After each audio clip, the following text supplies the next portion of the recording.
ఉమ్మడి ప్రకాశం జిల్లాలో ప్రధాని మోదీ సభకు భారీగా జనం తరలివెళ్తున్నట్లు జిల్లా డిప్యూటీ సీఈఓ బాలమ్మ తెలిపారు. అద్దంకి నియోజకవర్గం నుంచి 70 బస్సులలో ఇక 3,000 మంది సొంత వాహనాల్లో మరొక 2,000 మంది పైబడి రాష్ట్ర రాజధాని అమరావతి సభ ప్రాంగణానికి వెళుతున్నారన్నారు. అద్దంకి పట్టణం నుంచి 10 బస్సుల్లో అలాగే మండలంలోని పలు గ్రామాల నుంచి 70% వరకు ప్రజలు అమరావతి సభ ప్రాంగణానికి వెళ్తున్నారు. బస్సులో ప్రయాణించే ప్రజలకు బయలుదేరి నుండి అలాగే తిరిగి ఇంటికి చేరే వరకు ఎటువంటి అసౌకర్యాలు లేకుండా అల్పాహారం అలాగే ఓఆర్ఎస్ టెట్రా ప్యాకెట్స్ కూడా వాటర్ బాటిల్స్ ఇతర మజ్జిగ ప్యాకెట్లను ఏర్పాట్లు చేసినట్లు అధికారులు తెలిపారు. అమరావతి ప్రారంభ కార్యక్రమానికి అద్దంకి నుంచి బస్సు బయలుదేరుతుంది.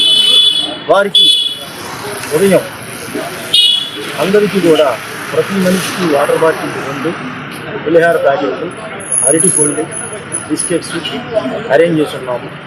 అలాగే వీరి మధ్యలో ఇబ్బంది పడకుండా కూడా అమరావతి ప్రారంభ కార్యక్రమానికి